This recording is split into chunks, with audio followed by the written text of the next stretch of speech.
Buenas tardes, ¿cómo están? Hola, Buenas Alessandra. tardes, profe. ¿Cómo está usted? Bien, ¿y tú? ¿Cómo te va?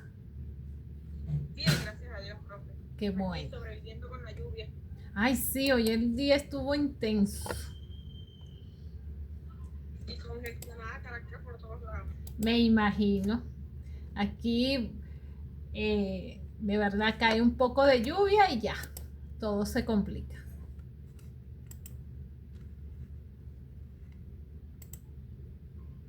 Buenas tardes, Ángel, ¿cómo estás? Buenas tardes, profe. Bien. Me alegro. Buenas tardes a todos, compañeros. Buenas tardes. Déjame marcar asistencia de una vez, los que vayan llegando. Hoy quizás se complique la llegada de los compañeros por lo de la lluvia. Igual el internet está fallando, profesora. Sí, está feísimo. Yo tenía rato tratando de conectarme y no lo había logrado. Bueno, yo tengo Inter y de las cuales me va, me viene, va, viene, va, viene. Sí, está fastidioso. ¿Cómo van con los proyectos? Bien. Un dato. Ay, Alexandra, sé que estás tratando de decir algo, pero no. Bueno, yo voy bien, profe. Ok, ¿sabe que empezamos? Em, Profe, eh, me comentó mi compañera Beatriz, no sé, y quiero que su persona me lo aclare, que el 2 de julio es la defensa, ¿correcto? sí, tenemos una clase más y el 2 de julio ya comienza el primer grupo y para el 9 queda el segundo. Yo porque para el jueves, pues ese jueves no pude asistir por el trabajo. Ok. No sé si hay posibilidad que me pongan para el primero, el 2 de julio. El 2 de julio.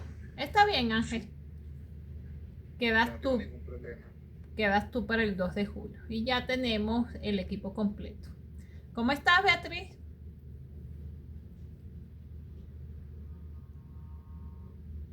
¿Estás, Beatriz? No, Beatriz, creo que no ha ingresado todavía. Sí, acabo de darle. A ver, aquí hay dos. Sí, está Beatriz allí. Hola, profe. Gracias. ¿Cómo estás? Beatriz, reporte, Beatriz. Bien, chévere. Gracias. Entonces quedamos, Beatriz, tú vas para el jueves 2, ¿no? Sí. Ajá. Sí, sí. Eh, Bien. Creo que también. ajá. Y Ángel.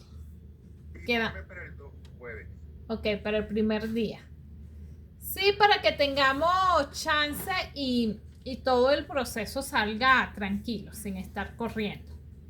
Se recuerden que tienen que subir el informe esa semana que corresponde, el informe, donde dice proyecto escrito, esa semana lo sube a la plataforma, lo que tengan acceso. Y los que no, Semana del 2. perdón, Beatriz, La semana el del 2, 2. sí, la semana del 2. Esa semana suben todos el proyecto, bien sea la plataforma, los que tengan acceso, o por correo electrónico, los que no tengan acceso para ese momento. ¿Y cuándo es la defensa? El 2. El 2, sí. Porque tienen toda la semana para subirlo. Y el 2 defiende el primer grupo y el 6, el 9 el siguiente grupo. Ya, disculpe. El 2, tenemos hasta el 2 para subirlo. No, Y toda esta entonces, semana. Toda la semana del 2. okay, y lo defendemos el mismo 2. El 2, sí. Ya te digo exactamente. Porque Desde el 29 de junio al 5 de julio tienen para subir el informe. ¿Ok? Desde el 29 al 5. Y el 2 va a exponer el primer grupo. ¿Ok? Con sus láminas, su diapositiva para que se ayuden y nosotros también poder ver la gráfica que ustedes hayan tomado. ¿Ok? Recuerden que está el examen, no me fijé, no revisé si alguno de ustedes ya ha presentado, pero en todo caso es hasta este domingo, para que no lo pierdan de vista.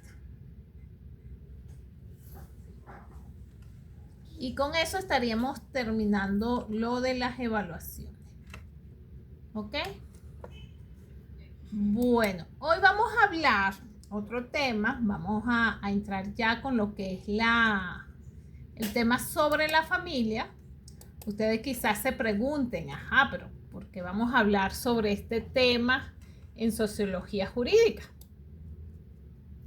Que pareciera que la familia es una institución como muy obvia para estarla analizando y discutiendo sobre ella, pero es que hay aspectos que aunque los conocemos, como que no le hemos puesto nombre. Déjame darle aquí Emily. Hola Emily, buenas tardes, ¿cómo estás?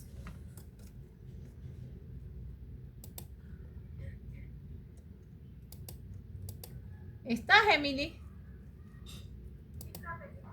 Ok. Entonces nos estaría faltando Tahani y Yeris. Como les decía, al hablar de la familia, vamos a ponerle nombre a ciertas cosas o aspectos que sabemos que existen, pero que quizás es demasiado obvio y no le prestamos mucha atención. Cuando desde la sociología jurídica queremos estudiar a la familia, es porque es para darle justamente la explicación a aquellos que nos indicaban mucho en el colegio, en el liceo, que decían que la familia es la célula fundamental de la sociedad. Y nosotros repetíamos como loros aquello, es la célula fundamental de la sociedad, pero eso tiene una razón de ser. Por un lado, porque es como la primera oportunidad de socialización que tiene el ser humano. Es donde el individuo empieza o comienza a interiorizar normas, valores, reglas de conducta, incluso está sometido a una especie de control. Entonces es la familia el entorno donde se comienza a transmitir en los seres humanos ese respeto a las normas establecidas. Y la idea o lo que allí se permite en esa socialización primaria es para evitar que el ser humano pues crezca de una forma que considere que no hay límites ni consecuencias en su actuación. Y cuando los seres humanos están en ese entorno de control, de respeto a normas, de respeto a ciertos valores, pues es más fácil que cuando salga a su interrelación con la sociedad, su actuación en ella sea mucho más armónica. Y al ser más armónica, obviamente no va a tener actuaciones que generen o produzcan daño a otras personas. Y al no generar daño a otras personas, pues no tiene que intervenir el Estado para proteger eso que llamamos convivencia social. Entonces, la familia sí lo vemos y le metemos un poquito de sentido, de conciencia a lo que hacemos dentro de nuestro hogar con los hijos. Es justamente eso. Nosotros inconscientemente estamos preparando a esos niños para que cuando salgan a un entorno mucho más grande y con otro tipo de personas, tengan un determinado comportamiento. Y uno de esos comportamientos que va a tener es justamente someterse a las normas establecidas. Obviamente hay otros aspectos que también se enseñan acá, que es respeto, las normas de cortesía, educación, pero eso en conjunto, todo lo que le instruimos a nuestros hijos y que en algún momento nos instruyeron a nosotros, era justamente tener esa conciencia de que somos parte de un grupo y al ser parte de un grupo no podemos hacer todo aquello que nosotros quisiéramos.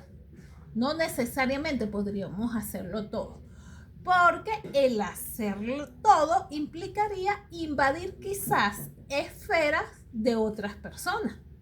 Y al invadir esferas de esas personas, pues estaríamos vulnerando sus derechos. Entonces, la familia viene a ser ese entorno donde se aprende que existen límites y cuando esos límites se transgreden, pues hay unas consecuencias que la persona tiene que sufrir. Siendo entonces que los padres actúan como una primera autoridad. Es esa primera autoridad que los seres humanos conocen. Si en el hogar hay reglas y esas reglas son claras y también son justas, las personas que crecen en ese entorno, pues lo que estadísticamente se recoge, lo que señalan las estadísticas, es que van a ser personas que también van a saber vivir en sociedad. Entonces la familia viene a ser como ese estímulo para desarrollar las conciencias de cada uno de la persona. Es como ese primer paso para que esas personas o seres humanos se conviertan en ciudadanos. Recordemos que desde el punto de vista de derecho, se habla de ciudadano cuando es un sujeto que cumple obligaciones y ejerce sus derechos, hace valer sus derechos. Entonces, eso es lo que de alguna forma nos enseña en la familia. Y luego, ¿cuál es como el siguiente paso de socialización luego de la familia? Pasa a la escuela. Ese es como otro nivel de socialización. Ya sale de ese grupo pequeño que es papá, mamá, hermanos, abuelos quizás unos tíos, para pasar a un grupo mayor que es la escuela, donde estarán otros compañeros, estarán maestros, estarán autoridades por encima de los maestros y ahí se sigue desarrollando esa conciencia del ser humano de que vive en grupo, que es parte de un grupo, que ese grupo tiene personas que también tienen intereses y que esos intereses pudieran chocar en algún momento. Entonces, ¿cómo actuar frente a esas situaciones en las que la persona pudiera tener un foco, la necesidad de cubrir alguna, un momento donde necesite cubrir alguna necesidad? Y entonces estos entornos, familia, luego colegio, pues va desarrollando unas habilidades que nos permiten integrarnos a grupos más grandes, que luego será que si la universidad, el trabajo, todo tiene una razón de ser. Para nosotros es muy normal porque lo vivimos toda la vida. Primero tenemos una familia y no cuestionamos qué hacemos con una familia. Y cada uno con su experiencia, una familia funcional, una familia disfuncional, y dependiendo tendremos un tipo de ciudadano o tendremos otro, con las excepciones de vida, porque aquí no es 1 más 1, 2. Siempre voy a recordar cuando toco este tema un cuento que alguien me dijo. Mira, yo vivía de pequeño en La Vega y allí yo frecuentaba 2 familias. Una familia era compuesta por, los papás eran maestros, eran educadores y tenían 2 hijos. Y otra familia que yo frecuentaba era una casa donde la señora era sostén de hogar, sola. Ella estaba criando también a sus 2 hijos y su medio de subsistencia era la venta de cerveza. Entonces, obviamente, como ella vendía cerveza en su casa, era un ambiente donde siempre habían personas tomando. Y sus hijos crecieron en esos ambientes. Y él me preguntaba, Yanira, ¿quién crees tú que fueron los hijos profesionales? ¿Quiénes se convirtieron en profesionales? Esa misma pregunta se las hago a ustedes en este momento para usar ese ejemplo. ¿Quiénes creen ustedes, partiendo de lo que les dije? Una familia completa, papá, mamá, hijos, educadores, y otra familia donde es mamá soltera, sostén de hogar, que vende cerveza en su casa para criar a sus hijos y demás gastos. Yo pienso que donde vendían la cerveza, disculpa que te interrumpa, compañero. No te preocupes. Ajá. Tranquilo, continúa. Yo creo que donde la madre sola que luchaba el día a día vendiendo cerveza para sacar adelante a sus hijos. Pienso yo, a mi criterio. ¿Por qué crees que haya sido allí? Porque podemos ver que a lo mejor con esta experiencia de que los padres educadores que daban esos principios, eso formaban a sus hijos, no le daban, vamos a decir, el tiempo adecuado por su trabajo o otros factores, menos esta madre que era luchadora constante y los hijos vieron el esfuerzo que hacía su mamá el día a día para traer el pan a casa y pagarle sus estudios. Me imagino que de ahí fue que salió buenos principios, buenos valores, sin etiquetar a la otra familia. Ok. ¿Quién más? Profe, en mi caso yo allí opino un poco distinto. Yo vengo casualmente, mi mamá fue madre soltera, casualmente mi mamá tenía una bodeguita donde igualmente vendía alimentos y aparte vendía cerveza, entonces conozco un poquito ese ambiente. Okay. Y desde mi punto de vista, no creo que sea quizás por el tiempo. Estoy de acuerdo con el compañero que posiblemente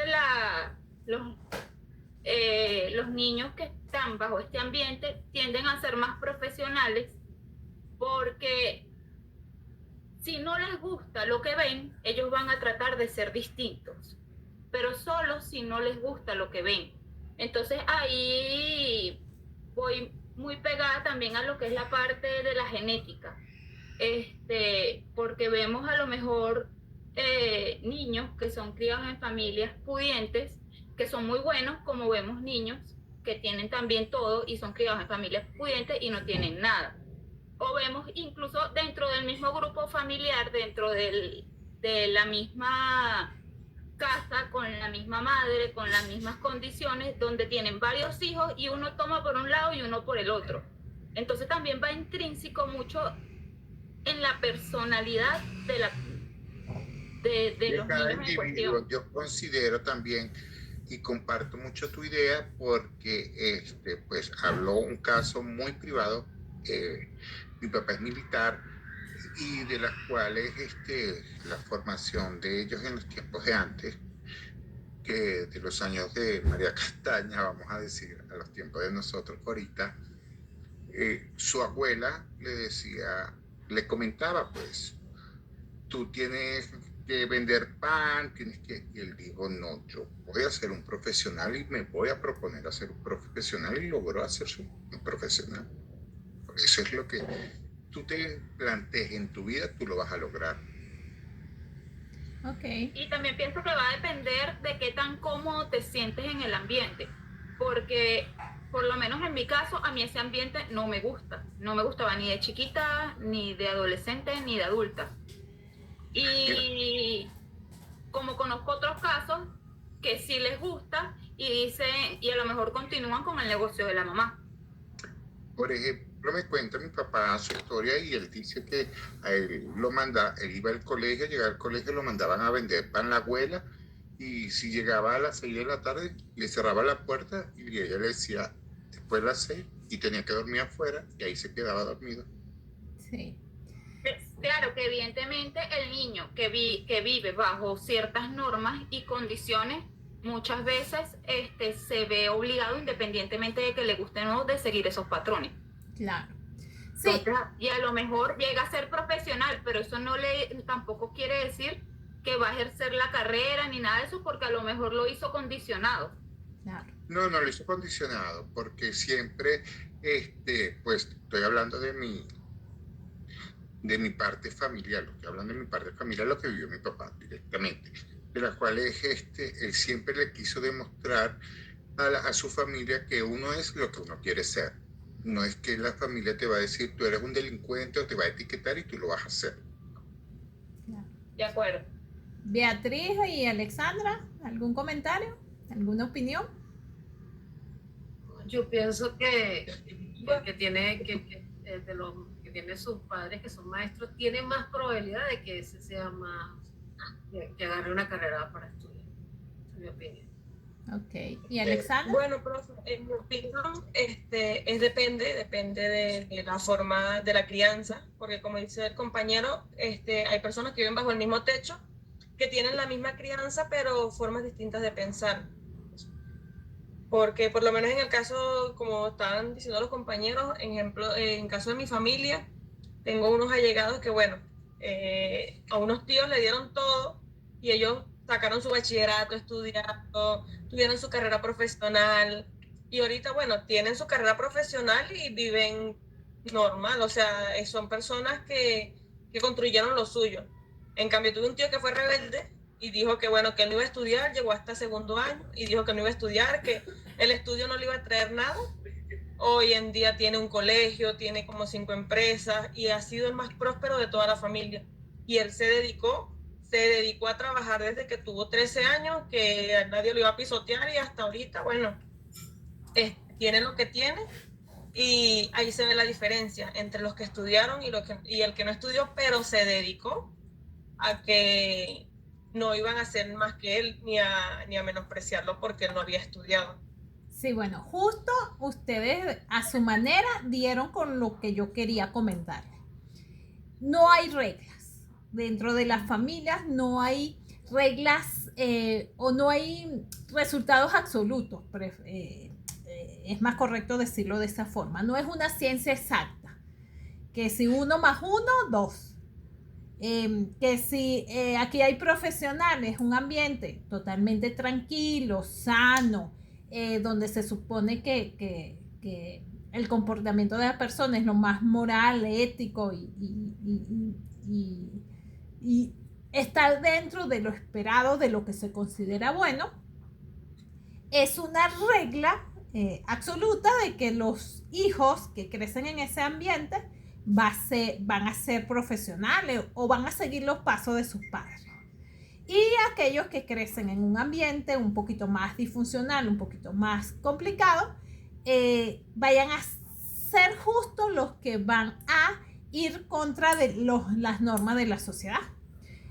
Pudiera pensarse que sí, pero cuando se revisan las estadísticas, y ustedes lo manifestaron muy claramente desde la experiencia que cada uno tiene, eso pudieran dar probabilidades, como dijo Beatriz. Probabilidades, pero no es absoluto. En ambos casos hay excepciones. Una familia que puede ser muy religiosa, muy temerosa de Dios, muy trabajadora, profesionales, con un sistema económico suficiente para satisfacer todas sus necesidades. No es garantía de que las personas, no es que es una regla que se va a cumplir de que todos van a seguir ese tipo de vida. Ese patrón. Pero tiene más probabilidades que aquellas personas que están en otro ambiente. ¿Por qué? Porque cuando las personas tienen un mínimo de necesidades cubiertas, se crea otro tipo de necesidades y va por más. Los que no tienen un mínimo de necesidades cubiertas, ¿qué es lo que hacen? Buscar cubrir primero esas necesidades. Entonces pareciera que un grupo está en un poquito de ventaja con el otro, respecto al otro. Pero allí luego viene lo que es la responsabilidad de cada una de las personas de decir, como bien lo explicó Ángel, yo decido lo que quiero ser. Pero esa madurez no la tienen muchas personas. De hecho, que un niño a los 13 años ya, como dice Emily, toma una decisión que sus padres quizás no estaban de acuerdo, pero bueno, el muchacho tenía tanto carácter que dijo no estudio, para la sociedad, para el común, para todo el mundo, no, este niño ya, hasta aquí llegó. Le va a costar mucho surgir, económicamente no le va a ir bien, y si económicamente no le va a ir, la familia tampoco va a estar muy bien. ¿Y qué pasó con el chico? Demostró que él tenía suficientes capacidades para generar tanta prosperidad que no necesitaba ir a un liceo ni a una universidad. ¿Eso es una regla? No, esas son excepciones. Dentro de un grupo de 100 familias, y creo que estoy siendo exagerada, hay un niño que hace eso. Es un niño que fue bendecido con esa capacidad, esa fortaleza, pero tenía todo en contra para que le fuera así, para que le fuera bien. La educación siempre les va a dar alternativas mejores a las personas, pero eso tiene que ir acompañado de la personalidad de cada uno, porque se puede tener mucho título, estudiar muchísimo, pero si tú no, como personas, no hacen que las cosas sucedan, claro, cuando tenemos sistemas que nosotros de alguna forma pudiéramos tener el control, porque en Venezuela se pueden tener 1000 títulos y hacías todo para que las cosas sucedieran y el sistema hizo todo para que no sucedieran de ninguna forma. Pero eso es algo muy excepcional, muy de Venezuela que sea así. Hasta ciertos años en Venezuela, quien quería, podía, con estudios o sin estudios. Pero dentro de las estadísticas, los que estudiaban tenían como más probabilidad de avanzar desde el punto de vista material. Pero aquí lo que les quería llamar la atención es que a veces se tiene prejuicio que como que se responsabiliza mucho al entorno, a la familia, del futuro de cada una de las personas. Y si es verdad que la familia cumple esa función de socialización primaria y es donde se aprende a interactuar con otros seres y luego en la escuela con otros grupos, pues también va a depender de cuál va a ser la responsabilidad que cada una de esas personas asuma en su camino. Y esa responsabilidad también va a tener mucho que ver cómo haya sido la familia, porque bien como dice Ángel, el ambiente quizás no era muy conveniente, pero tenían una mamá que estaba muy presente. Por ejemplo, nosotros, mi familia, nosotros crecimos en una familia que produce café y por producir café toma mucho café. Es una familia andina. Pero al contrario de lo que se opina actualmente de que el café tiene muchos beneficios para la salud, cuando nosotros estábamos creciendo, pues se decía todo lo contrario. Que el café a los niños no se le daba porque X. Y yo veía a mi mamá y a mi papá tomar café todo el día. Mi mamá fumaba. Y en mi casa ninguno ni fuma ni toma café. Porque ellos tuvieron la capacidad de enseñarnos, de mostrarnos que, porque ellos lo llamaban y lo siguen llamando vicios, que los vicios ellos ya los tenían, pero nosotros no teníamos que heredarlo. O sea, yo me imagino que las madres, cuando tienen estas situaciones, que también tienen que estar con esta economía, para ayudarse en economía, prestar este tipo de servicio, vende cerveza, que lleva a que diferentes tipos de personas lleguen a esos lugares, pues tienen también esa capacidad de mostrarle a sus hijos, mire, estamos haciendo esto, pero esto no quiere decir que tú vas a seguir ese patrón. Y tú pudieras incluso trabajar en eso, pero tienes que entender que donde hay licor, pues se generan diversas situaciones. Y como bien también dijo Ángel, muchas veces los profesionales, pero tampoco es una regla, son excepciones, donde hay un ambiente tranquilo y papás profesionales muchas veces por estar concentrados en el trabajo, pues hay un descuido hacia los hijos. Y esos descuidos generan muchas veces más problemas que actividades como esta de la señora que vendía cerveza. Entonces pareciera que la clave en todo esto está en la presencia de los adultos. ¿Qué tan presentes están los adultos respecto a esos niños? Porque al final uno se convierte en el patrón de esa casa, en el modelo a seguir. Y dependiendo si hay ausencia, los niños van a escoger su propio modelo.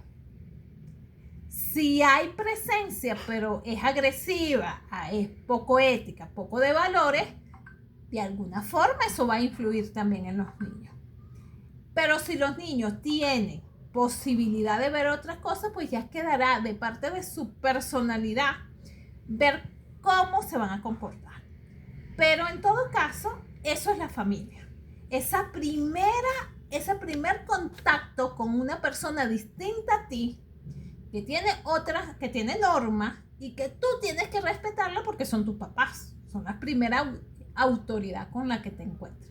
Entonces, ese elemento característico de la familia es lo que nos lleva a pensar en la importancia que esa familia tiene dentro de la sociedad. Porque entendiendo que hay normas que se cumplen, se aprende a negociar con diferentes caracteres de las personas, diferentes personalidades, valga la redundancia, pues los seres humanos van desarrollando esa habilidad de saber cuándo hablar, cuándo no, qué hacer, qué no hacer, hasta dónde llegar, porque también van aprendiendo a saber que cualquier actuación que materialicen, pues les puede traer consecuencias. ¿Y vas a comentar algo, Emily? Sí, profe, que un poquito hablando de esto que usted indica del entorno, de la importancia del entorno, yo no sé si se ha dado cuenta o algo que uno ve, por ejemplo, con el tema de la emigración de incluso de la parte joven, jóvenes que aquí en Venezuela no hacen nada y de repente se van para otro país y yo no sé si es el entorno, no sé si es con quién se relaciona, no sé si es la presión social, pero de repente explotan y tú ves que el muchacho trabaja, que es productivo, que como que se enfocan. Entonces, un poquito era también para decir eso. Sí, es que justamente allí está, en una de las clases iniciales conversábamos que hay 3 derechos fundamentales de los seres humanos, que el Estado sí debe, sí o sí, garantizar y proteger. Que hay unos derechos que lo que hacen es como consentir mucho a las personas y no le da esa posibilidad de manifestar su potencial creador. Y yo les hablaba de la vida, por supuesto, la propiedad, porque es lo que va a permitir que las personas avancen económicamente y con eso, entre muchas otras cosas, evitar o minimizar la posibilidad de que caigan en ciertas situaciones, por ejemplo, de delincuencia. Y la libertad que debería tener toda la persona de decidir qué hacer con su vida. Obviamente, como vivimos dentro de un grupo, mi libertad va a llegar o mis derechos van a llegar donde empieza el de otra persona. Pero cuando esa persona se siente, está en un determinado contexto y está solo, no tiene nadie que le resuelva su problema, se va a comportar distinto a si estuviera con una persona que le resolviera sus problemas. Y eso lo vemos para los que tengan hijos en casa. Cuando nosotras mamá, hacemos todo en la casa, ¿qué hacen los niños? Felices, jugando, quizás estudiando, pero no saben ni cómo se prende una lavadora, no saben cómo se fríe un huevo. Y eso es consecuencia directa de cómo nosotros como padres actuamos. Y allí comenzamos cuando nos comportamos como padres muy protectores de los hijos. Lo que estamos creando en ellos es demasiada dependencia hacia otra persona, en este caso la mamá. Pero Correcto, pero ahí difiere, pues ahí estoy totalmente de acuerdo de usted, porque ahí también ponemos, y disculpo, a lo cotidiano,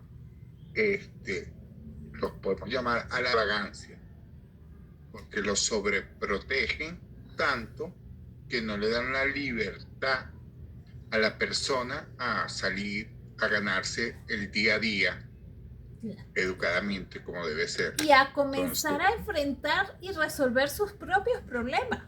Porque pareciera cuando hay personas, y disculpe, hay personas que tienen, pues yo tengo mi mamá viva, gracias a Dios, pero hay personas vamos a decir, de 38 años, 40 años, que no tienen a su mamá, se les fue la mamá y ahí dicen, ¿qué hago con mi vida? Porque vivía de la pensión de mi mamá me daba todo, ajá, ¿y ahora qué eres? Sí. ¿Qué hiciste? Al final, eso fue favorable para ese ser humano.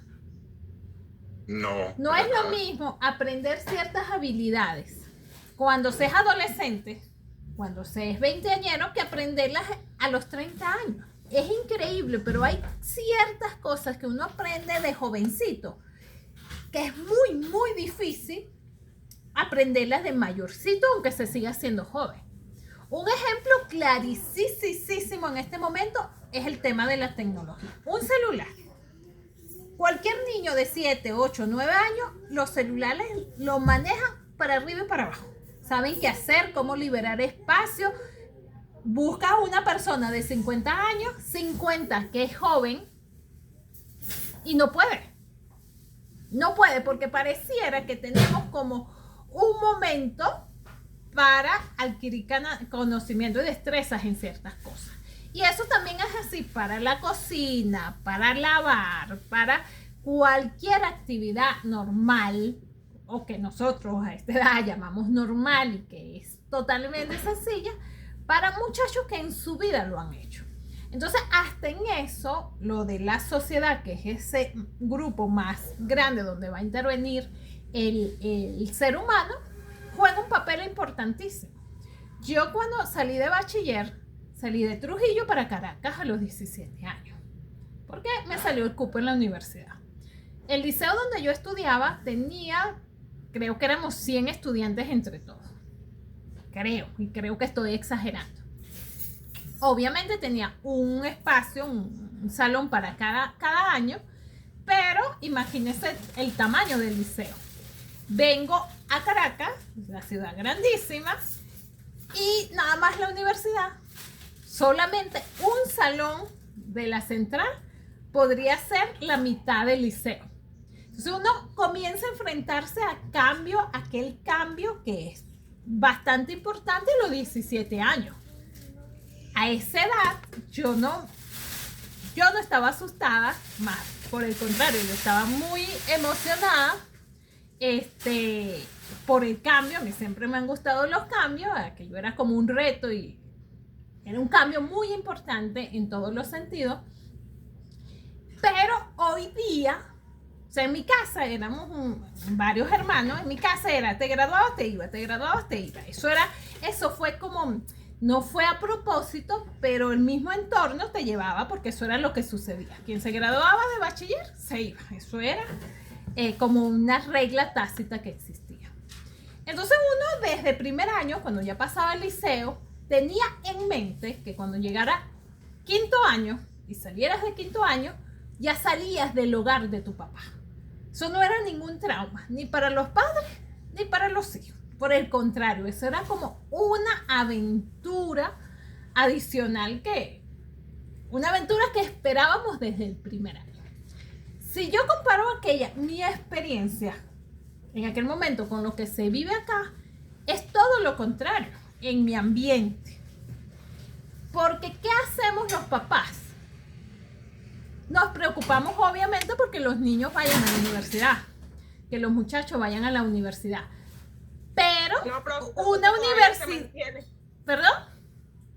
Que eso todavía se mantiene. Bueno, mi hermano acaba de cumplir 18 años y eso fue así. Mi hermana, 18, fuera de aquí, vaya a trabajar, vaya a estudiar, vaya a hacer algo por su vida. Cuando claro, yo cumplí 18 igual, y mi hermanito acaba de cumplir 18 y también, fuera de aquí, vaya a trabajar, estudiar, Ajá, hacer algo por usted. pero viven... Porque yo soy de Falcón, ya es un tema estudiar, trabajar. Buenísimo, pero es gente de provincia, del interior. Los que vivimos aquí, yo no conozco ningún papá de mi grupo, y cuando hablo del grupo son los que venimos desde el colegio junto con los niños, que estemos preparando a los muchachos para que cuando salgan de quinto año se vayan para otro lado. Claro, aquí también hay un tema del sistema, la crisis que se está viviendo, pero es que estamos en una situación de que se gradúen y estudien en una universidad donde puedan seguir viviendo en casa de sus padres. Eso por un lado es conveniente porque es más seguro, pero desde el punto de vista de la persona, de ese adolescente, eso no es nada conveniente, porque no sigue dependiendo de las decisiones de sus padres. Y es un momento que ya se acercan a la adultez y tienen que aprender a gestionar su vida por ellos mismos. Entonces, lo que les iba a decir al principio es que estamos como fases. Primero en la familia, hacia la sociedad, para saber cómo comportarnos dentro de esa sociedad. Luego vamos a la escuela y ya va a ser un sistema mucho más amplio, porque ya no es papá y mamá y hermanos, sino también maestros, directores y compañeros, incluso padres de compañeros. Luego vamos a la universidad, independientemente de que salgamos de casa de nuestros padres o no, pero ya vamos con otro tipo de personas, son más maduras, ya tienen una personalidad definida. Nos encontraremos con personas del interior, personas de aquí que viven en Caracas, muchachos que viven solos en residencia, personas que viven con sus padres o con un familiar, personas que no tienen dinero, no tienen nada de dinero y están estudiando con mucho sacrificio, y personas que sus papás le dan $500 mensual para sus gastos, alumnos. Entonces, los muchachos, los muchachos comienzan a integrarse de cada vez grupos más amplios, y cada uno de esos grupos les va a exigir un determinado comportamiento, bien sea defensivo u ofensivo,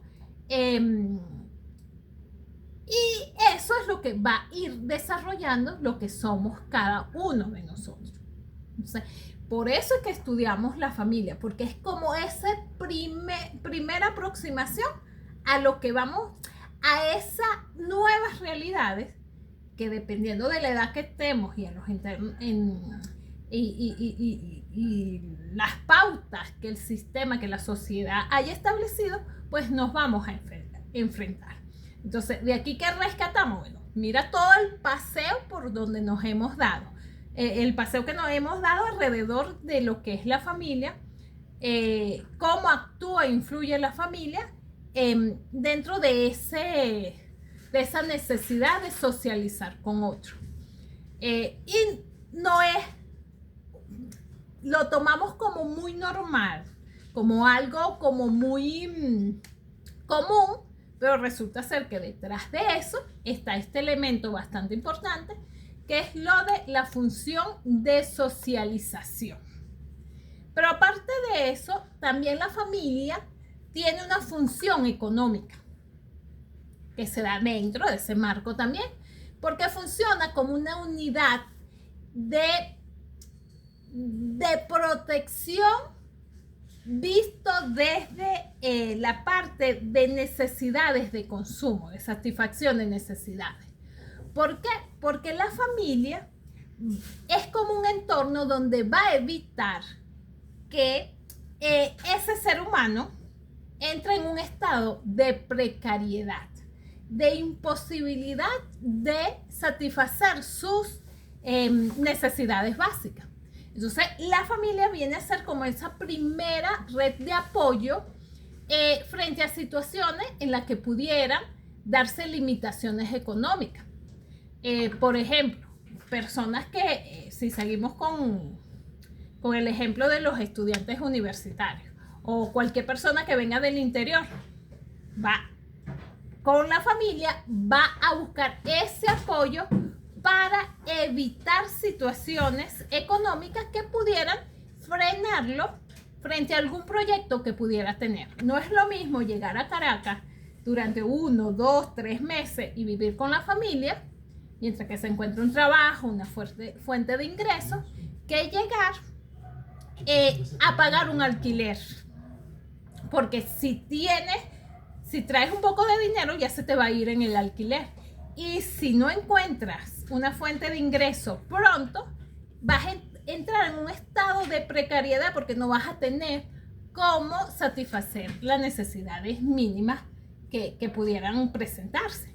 Entonces la familia también viene a cumplir esa función económica.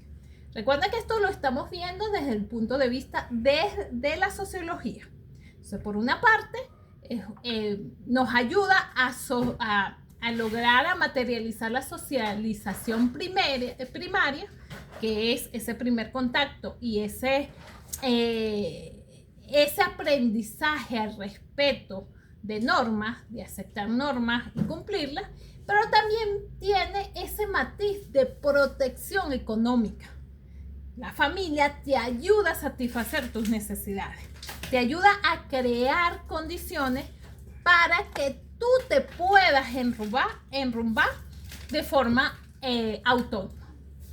Y por otro lado, también la familia tiene una función afectiva, porque también provee lo que pudiéramos llamar como soporte emocional, sobre todo con esas personas que son vulnerables, con los miembros de la familia que son vulnerables, como los niños, los ancianos, las personas que tienen discapacidad. Entonces, para elevar este análisis, esto que estamos conversando desde la sociología jurídica, debemos ver a la familia no solo como un grupo que está allí, que tiene varios miembros, sino que es un aparato o es un sistema o es una célula que se engrana para preparar a sus miembros para que interactúen dentro de la sociedad, pero también para garantizarle una protección económica, justamente para evitar la precariedad económica, porque entre menos necesidades las personas padezcan, pues se aumentan las probabilidades de que esa persona no cometan delito. Y aparte, la familia viene a brindar una estabilidad psíquica que va a hacer posible que las personas sean emocionalmente sanos. No es lo mismo o personas que crecen en un ambiente familiar disfuncional, de muchas crisis, mucho maltrato psíquico o físico, que una persona que haya crecido en un ambiente de respeto, cariño, atenciones. Estadísticamente las probabilidades serán mayores de que se amolden mejor a otros grupos sociales, que se amolden dentro de la sociedad, aquellas personas que hayan crecido con un sentido de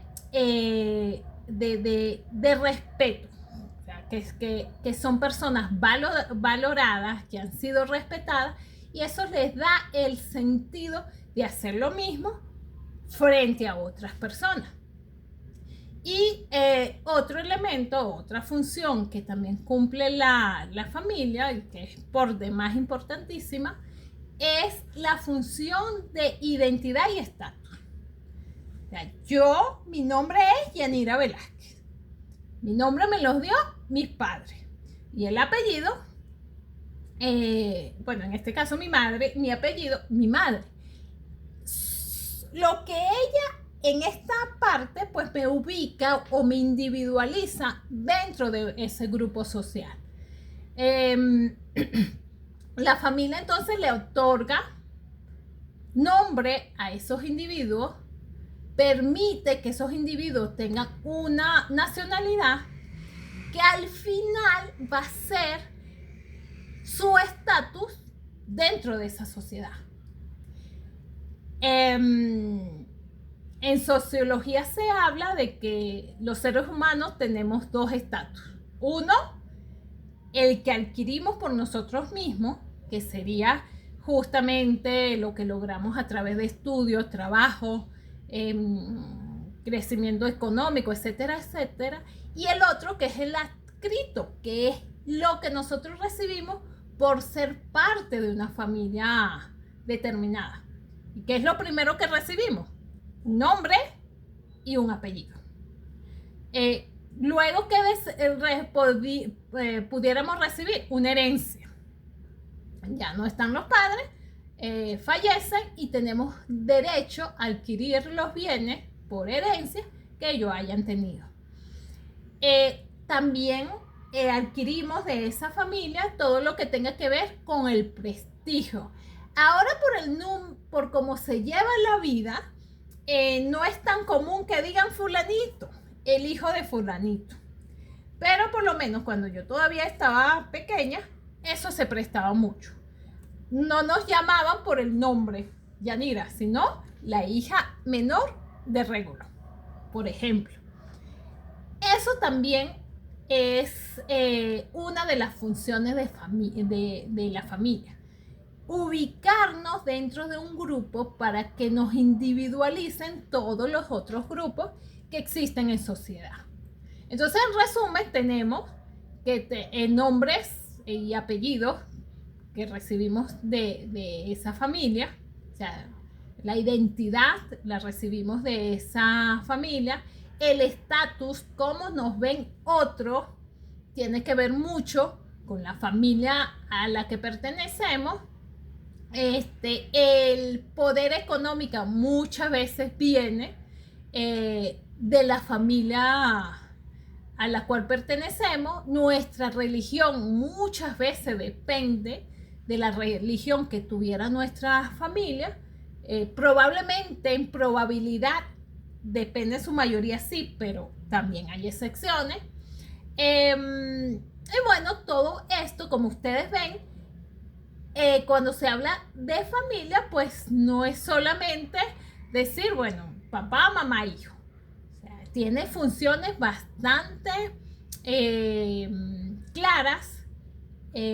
Por una parte socialización primaria, por la otra una función económica de protección para evitar que los miembros caigan en precariedad y por tanto hayan mayores posibilidades de que se infrinjan normas del Estado y por tanto el Estado tenga que actuar por sí mismo para llevar nuevamente a un estado de armonía, pero también tiene una función afectiva y de cuidado, que es darle protección, pero ya desde el punto de vista emotivo, afectivo a esa persona para ayudar a desarrollar una salud mental que sea capaz de enfrentar retos y situaciones dentro de esa vida en sociedad sin perder rumbo o desplomarse. Y una función de identidad y estatus que viene dado por esos elementos característicos de la familia y que lo ubican, le dan una determinada posición dentro de ese grupo social, dentro de la sociedad. Y nos individualiza, pero ya desde relacionándonos con una familia determinada, bien sea por dinero, bien sea por el nombre y prestigio que tengan esa familia, bien porque es lo que nos da un acervo patrimonial a través de derechos sucesorales, etcétera, etcétera. Entonces, como pueden ver, la familia desde el punto de vista de la sociología es una institución bastante completa, tiene una razón de ser, y cuando se dice que es la célula fundamental de la sociedad, es porque en gran medida lo que es la sociedad depende de lo que sean sus familias. Si tenemos muchas familias, gran número de familias, donde no existen valores, no existen principios, no hay la conciencia de respeto a las normas, ni límites establecidos, vamos a tener una sociedad que se comporte de la misma forma. Y en la medida que tengamos una familia, en su mayoría, que de principios, valores y consciente de los límites que existan, pues en esa misma medida la sociedad también va a funcionar mejor. O sea, siendo algo que tiene un impacto tan importante dentro de la sociedad, es lógico que el Estado deba brindarle protección a la familia. Y es lógico que hay que repetir hasta el cansancio que la familia es la célula fundamental de la sociedad. Y es lógico que instituciones como el matrimonio, cuando se establecieron, fueran con un fin último de mantenerse en el tiempo y que no se interrumpiera de forma liberal, por decirlo de alguna forma. Que por cualquier razón un matrimonio se disuelva, que basta decir yo ya no te quiero, tú no me quieres, adiós. Y entonces en esa familia, en ese matrimonio hay 2 niños y ya sí, pero como ya no se quieren, no sufran por eso, cada uno se pare. Hasta hace creo que unos 10 años divorciarse en Venezuela no era tan fácil, porque justamente las autoridades y la legislación, pensando en que la familia es la célula fundamental de la sociedad y una de las principales instituciones dentro de la familia es el matrimonio, pues si yo quiero proteger a la familia, tengo que proteger el matrimonio. Entonces, ¿qué hacía el Estado? Que está establecido en el Código Civil, cuando una pareja, un matrimonio se quiere divorciar, tiene que pasar por diferentes sesiones de conciliación hasta que definitivamente el juez esté totalmente convencido de que no hay forma posible de que esa pareja pueda permanecer junta. ¿Y por qué? No era capricho, era con intención de proteger la célula fundamental, y sobre todo si había hijos, porque eso al final sí termina afectando a los hijos.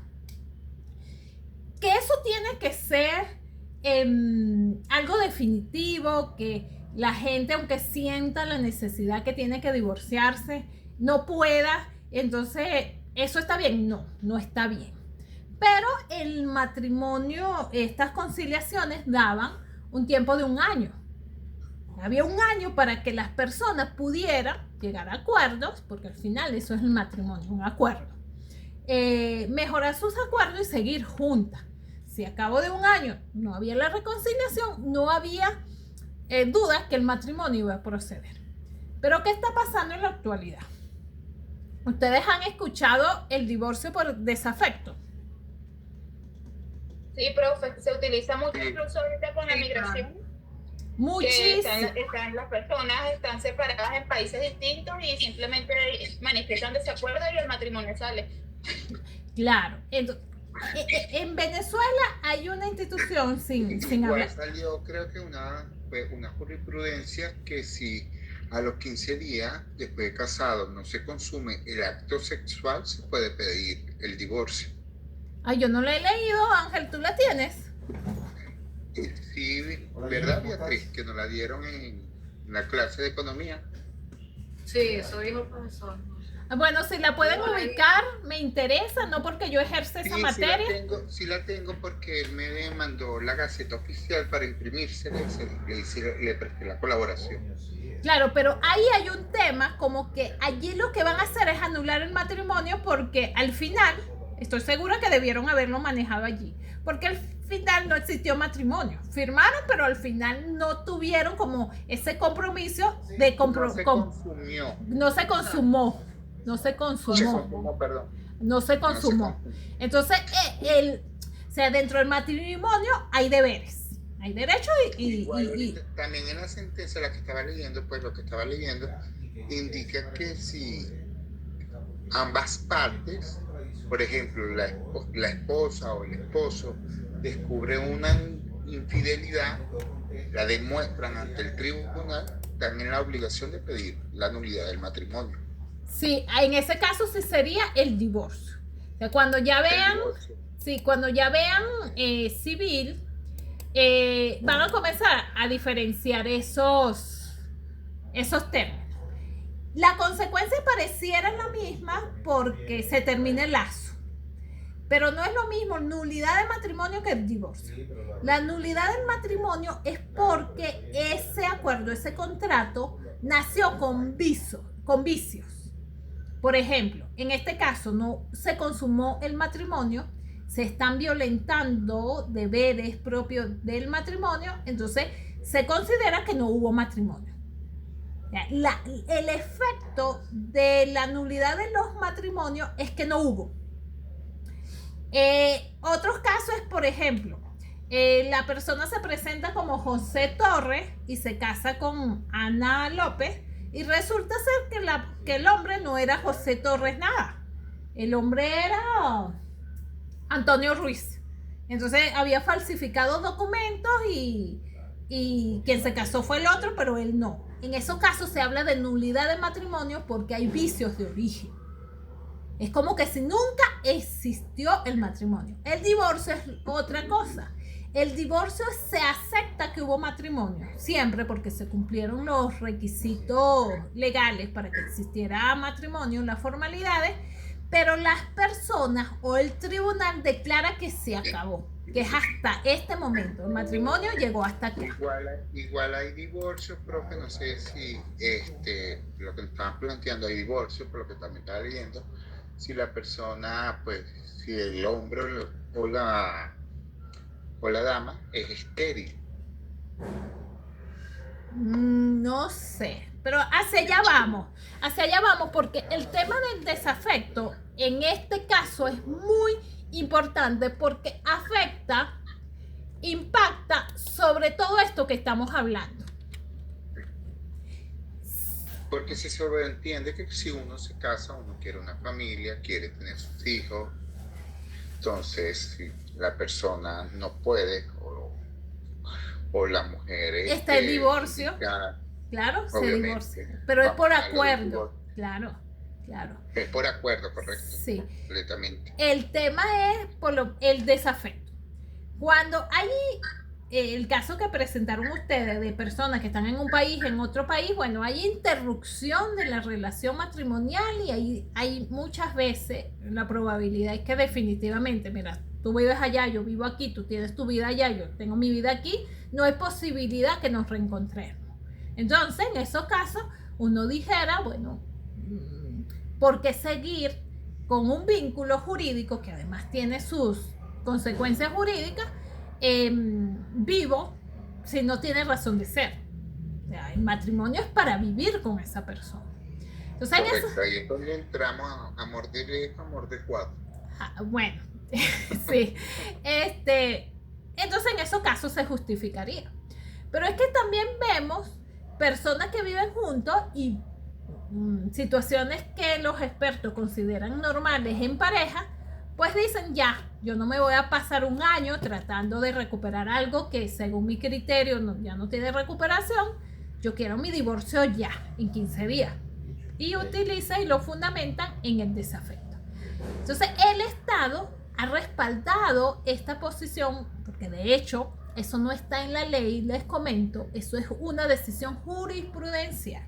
Eso fue una decisión que se tomó en el Tribunal Supremo de Justicia y se convirtió en jurisprudencia, yendo en contra de lo que establece el Código Civil.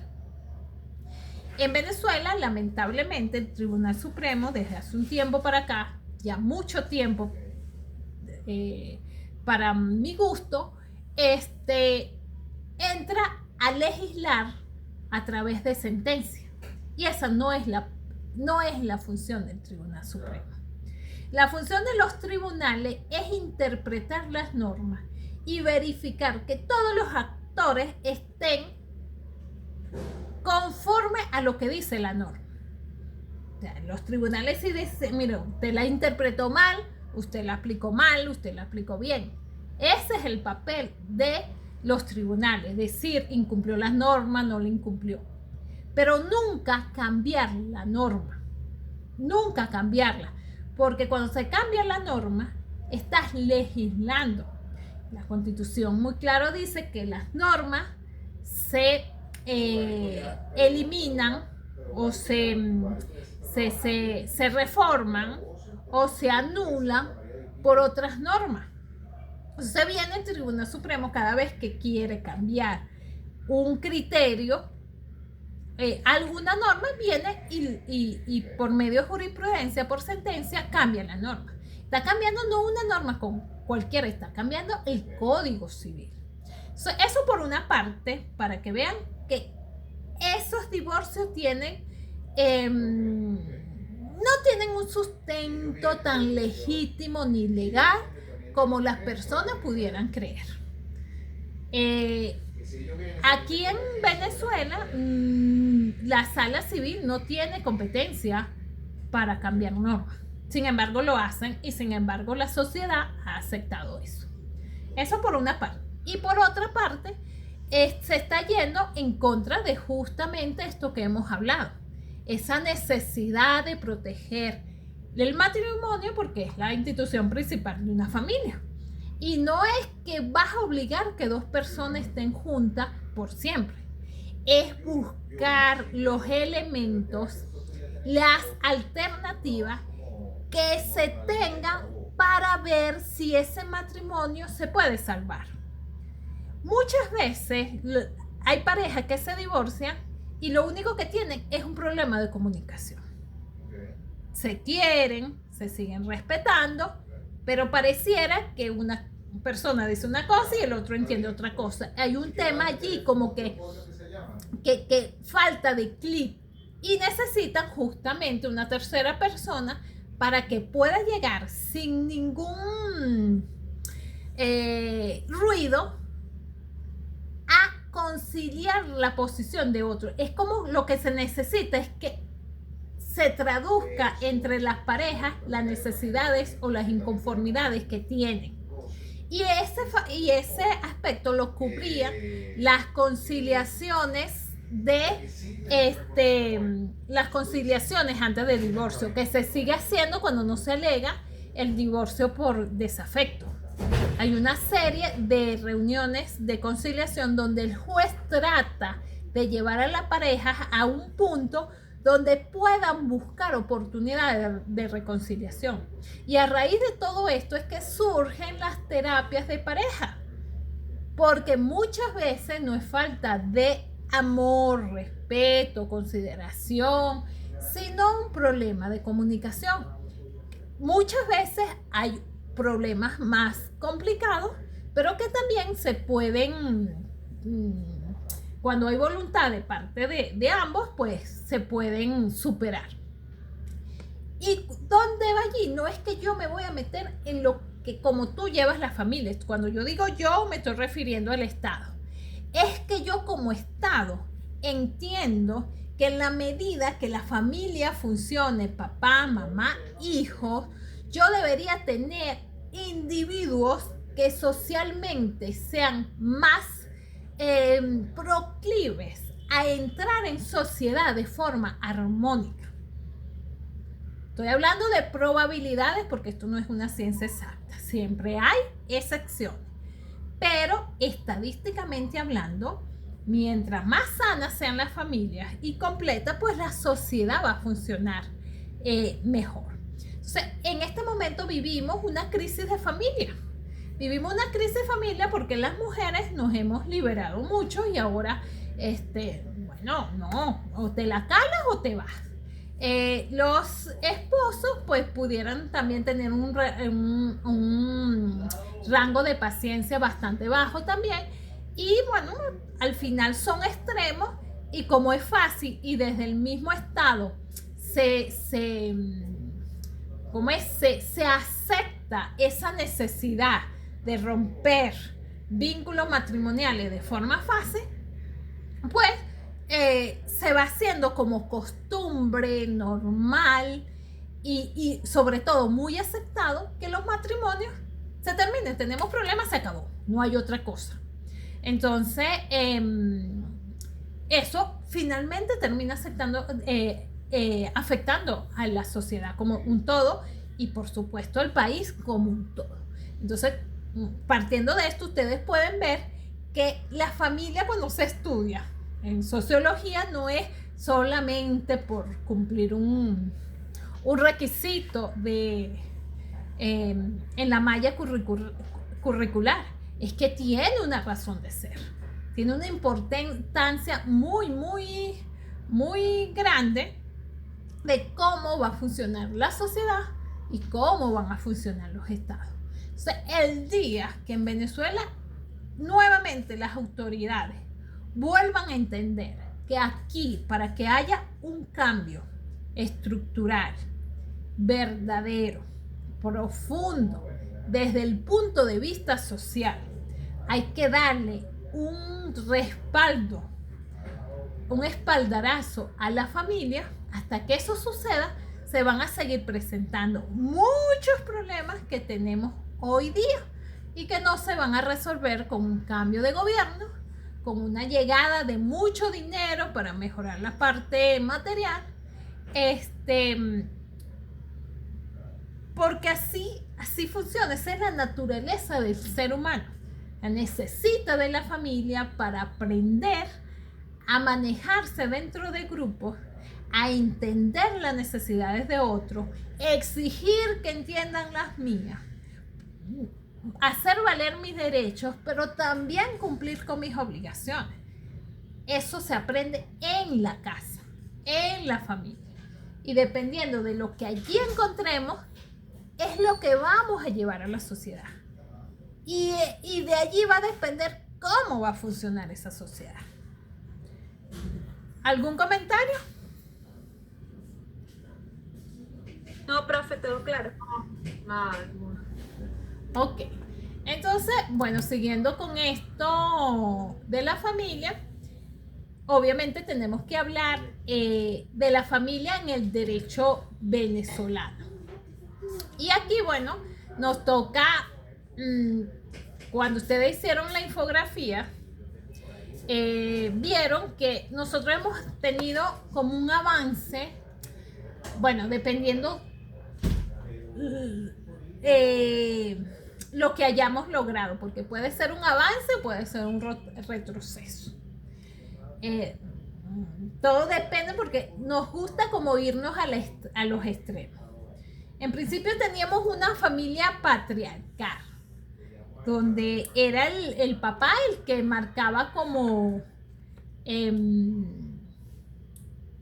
marcaba el camino de la familia. Y el hombre era el centro de la familia en Venezuela. Eso ha mutado un poco, ya no necesariamente tenemos familia, de hecho, donde no está la presencia de un cabeza de familia masculino, no está el papá. Hay muchas familias que están compuestas mamá e hijos solamente. Incluso hemos dado nuestra realidad socioeconómica política, pasamos de una familia donde no está ni siquiera el papá y la mamá, sino que los niños están con los abuelos, están con los tíos, incluso muchos están con amigos.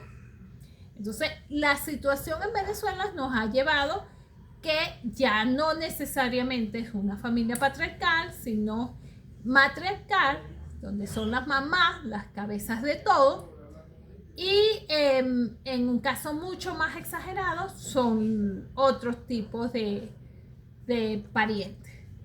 En la próxima clase vamos a ahondar más en esto, vamos a pasar por evaluar un poco qué nos dice la Constitución respecto a estos elementos que conforman la familia. Vamos a hablar un poquito de que el Estado, según la Constitución, está obligado a proteger tanto la maternidad como la paternidad, que situaciones que son de hecho en pareja, estoy hablando del concubinato, que hablan también de relaciones de hecho,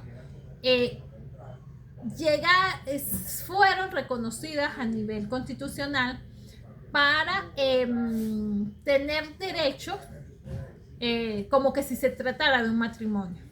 Entonces, eso fue quizás un avance en la Constitución porque se reconoció una realidad que está en la sociedad venezolana, que muchas personas no están casados, pero igual tienen formado una familia. El hecho de que no haya un matrimonio no quiere decir que la familia no exista. La familia está allí. Lo que no está es la institución del matrimonio como tal, como un contrato que firmamos las personas. Entonces, pero está presente mamá y papá. Está la esposa y está el esposo, la concubina y el concubino. Y en esos casos, antes de la Constitución, pues los que estaban en esa relación de hecho, pues estaban como relegados de ciertos derechos. No habían derechos ni sucesorales, ni temas de apellido para los hijos de forma automática. Y ahora con ese reconocimiento en la Constitución, pues por lo menos los derechos sucesorales están. No son directos, no es que una persona vive en concubinato o relación de hecho con otra, alguno de ellos muere y automáticamente va a heredar. No es tan directo así. Así lo presentan, pero en la realidad no es así, porque esa relación de hecho tiene que ser reconocida a nivel judicial para que tenga efecto. ¿A qué me refiero?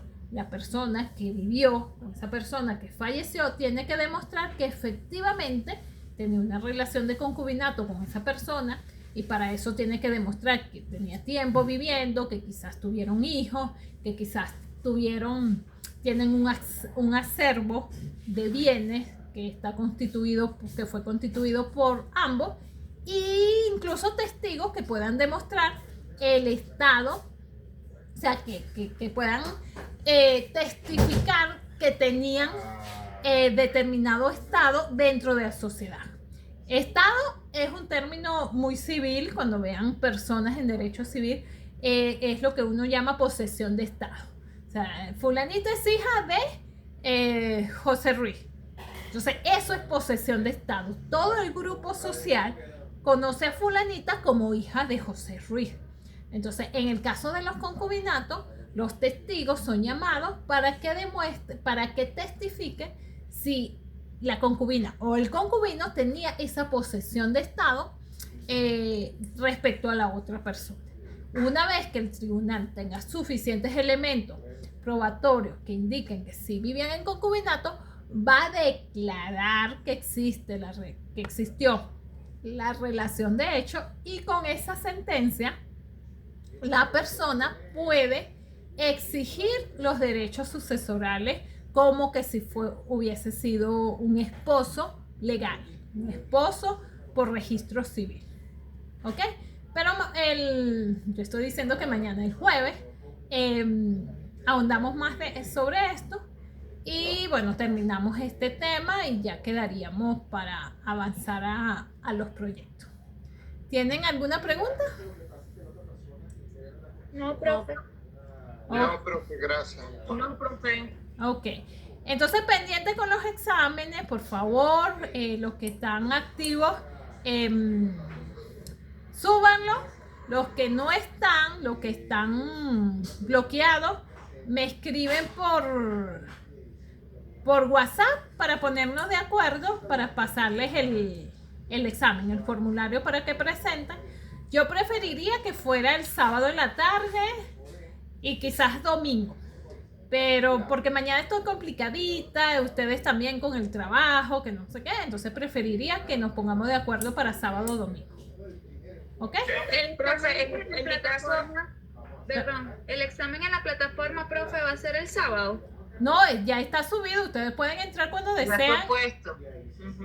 Ah, excelente, gracias. Sí, lo que profe, tengan. disculpe, yo me coloco en comunicación con usted como dice el sábado o el domingo en la mañana, que esté más despejada, no tenga estrés, el trabajo, Caracas, la lluvia. Ok, yo preferiría que fuera para el sábado para tener el domingo relajarme el domingo. Ok, profe, tranquila. El sábado yo le escribo a primera hora y usted me responde a lo que pueda, ¿yo? Ok, va a ser la misma metodología. Lo envío y tienen 10 minutos para reenviármelo a mí con las respuestas. Porque de hecho 10 minutos es mucho tiempo, pero bueno, voy a mantener los 10 minutos. ¿Qué? No, profe, 10 minutos no es mucho tiempo, tampoco así. ¿No te pareció, Ángel? Oh, tampoco así. No, no. No, pero lo voy a mantener 10 minutos y me lo devuelven, ¿sí? Entonces vamos finalizando esta etapa, nos queda una clase más, terminamos este tema y luego, bueno, vamos, me toca aprender de ustedes, de la investigación que ustedes hicieron y conocer esos aspectos que quizás lo tenemos al ladito y no sabemos que existen. Y darnos cuenta de esa capacidad que tenemos para buscar soluciones, porque siempre hay ideas, ¿qué puedo hacer con respecto acá? Y eso es un objetivo que debemos proponernos como futuros profesionales y bueno, lo que somos profesionales también. Ubicar y entender los problemas. Pero más allá de los problemas, lo más importante es la solución. Acostumbrémonos a detectar problemas, pero pensar qué podemos hacer. Porque eso también es parte de la vida. Cuando ustedes vayan a trabajar como abogado en cualquier ámbito, no están para buscar los problemas. Los problemas se los van a dar ustedes y ustedes son los que tienen que tratar de resolverlos. Entonces, concentrémonos en eso para ir desarrollando esa habilidad. Problema presentado por soluciones, varias alternativas, si es posible, que se puedan plantear. ¿Ok? Bueno, chicos, muchas gracias por estar. Nos vemos el jueves, Dios mediante. A ti, profe, gracias. Gracias, profe. Que estén muy bien. Cuídense mucho. Hasta luego.